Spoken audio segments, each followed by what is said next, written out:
로마서 9장 말씀을 통해서 한 두세 가지 정도 말씀을 나누고자 합니다.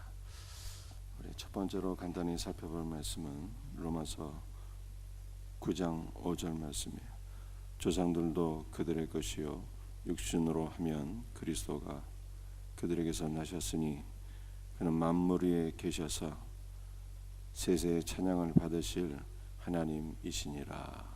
아멘. 그리스도가 이스라엘을 통해서 나셨는데 그는 어떤 분이라고요? 세세의 찬양을 받으실 하나님이시니라. 그렇게 말씀하고 있습니다. 그리스도는 어떤 분이십니까? 세세 우리의 경배, 찬양, 우리의 예배를 받으실 하나님이시다. 이렇게 말씀하고 있어요. 우리는 매일 새벽에 나와서 기도하고 있습니다. 참으로 복된 성도들입니다. 우리는 누구에게 기도를 해야 될까요? 삼위일체 하나님께서 우리의 기도의 대상입니다.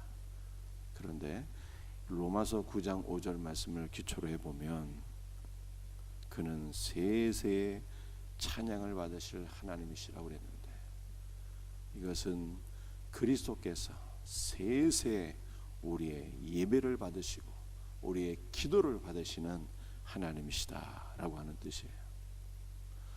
히브리서를 읽어보게 되면 제사장, 대제사장이라는 단어가 대략 50번 반복되고 있습니다. 그리스도는 참 대제사장이 되신다라고 하는 것을 우리들에게 강조하고 있는 거예요. 여러분들 구약시대 이스라엘 백성들은요 살아계신 하나님께 감히 나갈 수가 없는 거예요. 죄인이 거룩하신 하나님께. 그래서 중보자가 필요한 것이죠. 중보자가 백성들을 위해서 대신 기도해 주는 거예요. 대신 기도해 줘. 또 하나님의 말씀을 대신 전하는 거예요.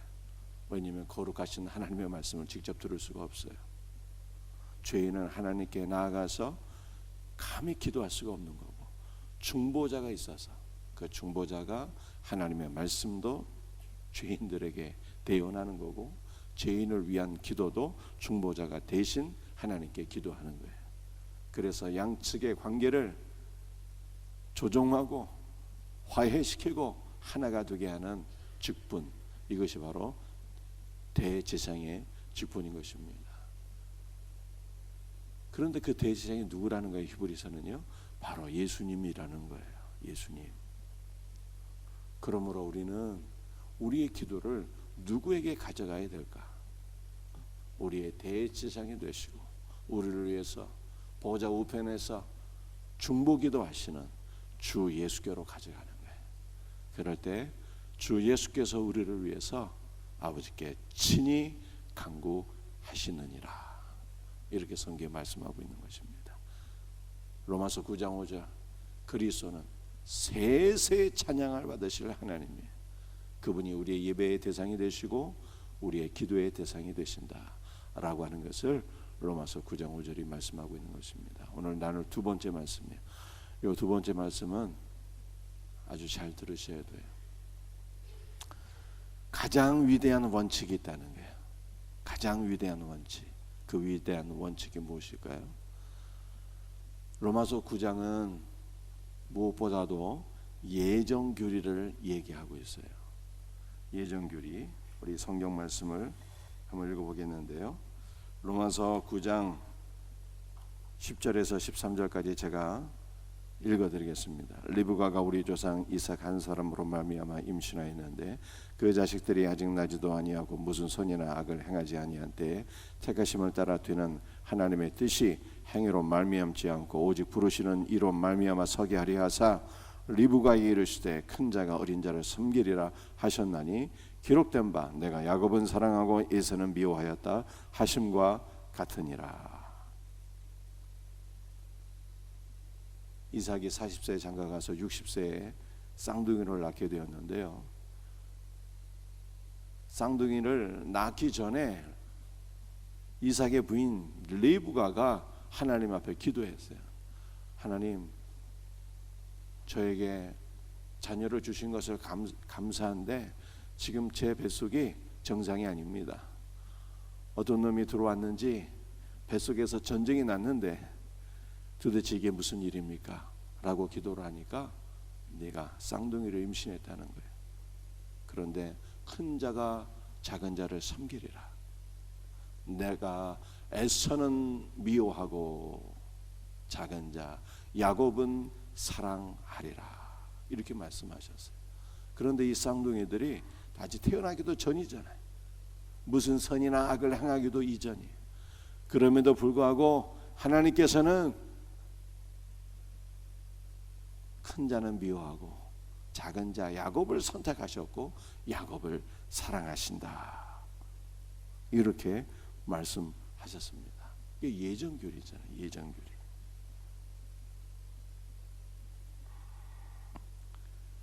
그래서 하나님께 하나님 불공평합니다.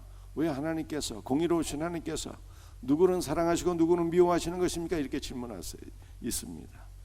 그런데 바울은 로마서 10장 21절에서 하나님의 주권을 강조합니다.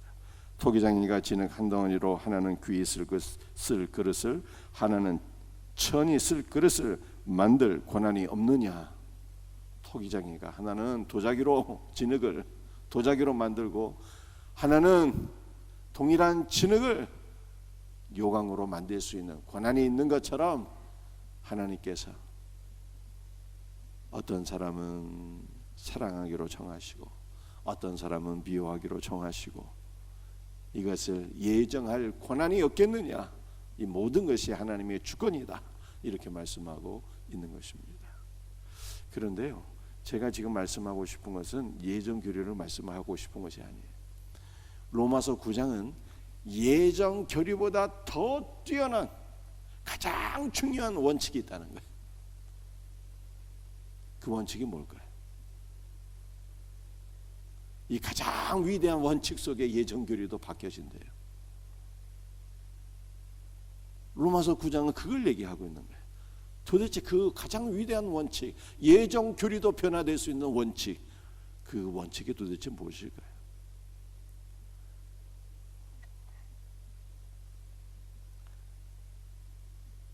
로마서 9장 25절이에요. 25절. 호세아의 글에도 이르기를 내가 내 백성 아닌 자를 내 백성이라 사랑하지 아니한 자를 사랑한 자라 부르리라. 이게 무슨 말씀입니까? 내 백성이 아닌데 내 백성이 되고 살아계신 하나님이 하나님의 아들이 된다라고 하는 것입니다. 이게 도대체 무슨 뜻일까? 제가 좀 설명을 드리겠습니다. 이 호세아의 글을 인용하는 거잖아요. 로마서 9장 5절이 호세아가 하나님의 명령에 의해서 장가를 가게 됩니다. 장가를 가서 아들을 셋 낳게 되는데 이스라엘 로암미라고 하는 세 아들을 낳게 됩니다. 그런데 이 마지막 그 세 번째 아들 얘기만 잠깐 합시다. 시간이 없으니까요. 로암미라고 했어요. 로암미. 이 암미는 백성이라고 하는 뜻이고요. 로는 아니다라는 거예요. 그래서 내 백성이 아니라고 했어요. 왜 내 백성이 아닙니까? 여러분들 이스라엘 백성들은요 하나님께서 선택하신 백성이다 이 말이에요. 선택하신 백성. 그런데 하나님께서 선택하신 이스라엘 백성을 이제는 이스라엘은 내 백성이 아니다 라고 말씀하셨어요.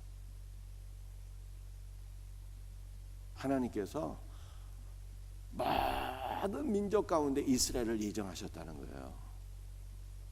이스라엘을 하나님의 백성으로 예정하셨는데 하나님께서 호세아 1장에서 이제 이스라엘은 로암미 내 백성이 아니다 라고 그렇게 선포하셨어요. 예정이 바뀐 거예요. 예정이. 아니 이스라엘은 하나님의 백성이었는데 왜 백성이 아니었을까요? 그것은 이스라엘이 우상 숭배에 빠져서 살아계신 하나님의 아들을 불신하고 배척했기 때문입니다. 그래서 살아계신 하나님을 불신하고 거부한 결과 분명히 하나님의 백성이었는데 하나님의 백성이 아니게 되었다니까요. 그런데 이 로마서 9장에서는요 호세아의 글을 인용하는데 거꾸로 인용했어요. 반대로. 너희는 내 백성이 아니다 이렇게 말씀하셨는데요. 여러분들 우리는 예수님의 백성이 아니잖아요. 하나님의 백성이 아니잖아요. 선택받은 자가 아니었어요. 우리는 이방 민족은 선택받은 자가 아닙니다. 그런데 하나님께서 우리를 향하여 너는 내 백성이다, 내 아들이다 이렇게 선포하신 거예요. 왜 그랬을까요? 그것은 우리가 하나님의 아들을 믿음으로 영접했기 때문입니다. 이스라엘은 선택받은 하나님의 백성이었는데 우상 숭배에 빠져서 하나님의 아들을 불신하고 거부했더니 하나님 백성 아니게 되었고, 우리는 하나님의 아들이 원래 아니었는데 이방인이기 때문에 하나님의 아들을 믿음으로 영접했더니 하나님의 아들로 일컬음을 받게 되었다는 거예요. 이것이 로마서 9장 25절 말씀이에요. 그렇다면 예정교리는 뻥입니까? 예정교리는 잘못된 것입니까? 이렇게 우리가 질문할 수 있잖아요. 제가 이것을 쉽게 설명드리도록 하겠습니다. 평상시에 통용되는 원칙이 있어요. 예를 들어서 우리는 대부분 다 아파트에 살고 있잖아요. 요즘 아파트에 층간 소음이 엄청납니다. 층간 소음이 심각한 경우는 칼부림도 나잖아요.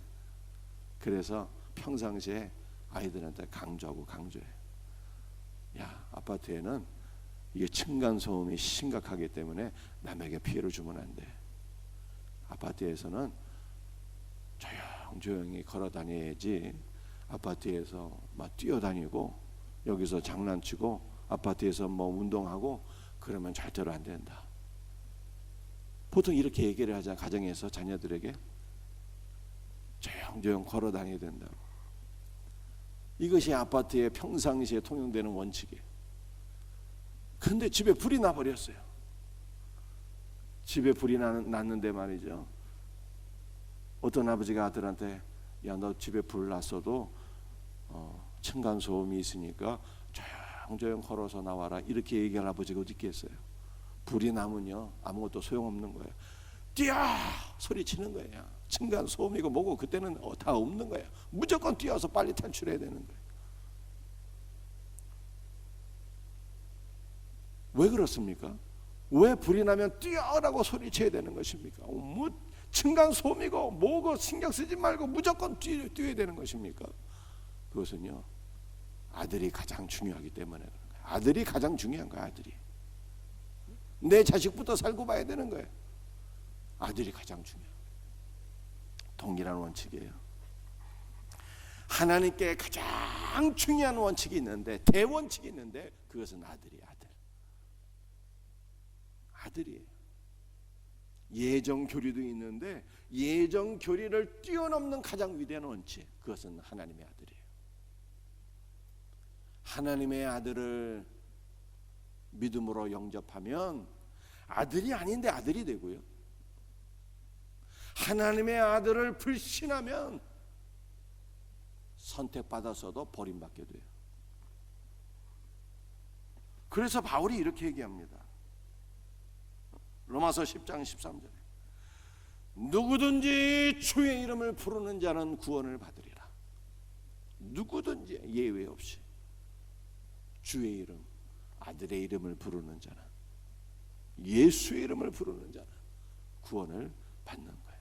이것이 하나님께서 영원 전부터 세우신 가장 위대한 원칙이에요. 어떤 사람은 예정교리 때문에 시험에 드는 사람도 있잖아요.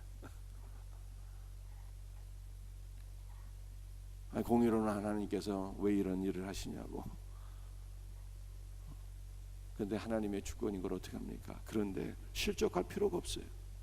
하나님은 더 위대한 원칙을 세워놓으셔서 예정교리보다 더 위대한 원칙, 그것은 바로 아들이에요. 아들을 불신하고 거부하는 자는 선택받아도 소용없어요. 그러나 믿음으로 아들을 영접하는 자는요, 선택받지 않아도 믿음으로 아들을 영접하는 순간 아들이 되는 거예요.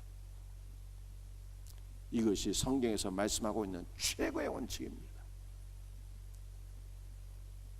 그러므로 우리는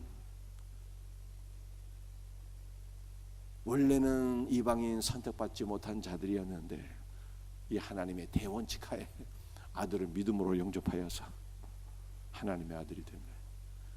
이 놀라운 은혜를 받은 우리가 오늘 아들 안에서 기뻐하고 감사하고 이 은혜를 누릴 수 있기를, 일평생 주 예수의 이름을 부르며 살 수 있기를, 일평생 주 예수의 복음을 증거하며 살 수 있기를 주 예수의 이름으로 축복합니다. 기도하시겠어요?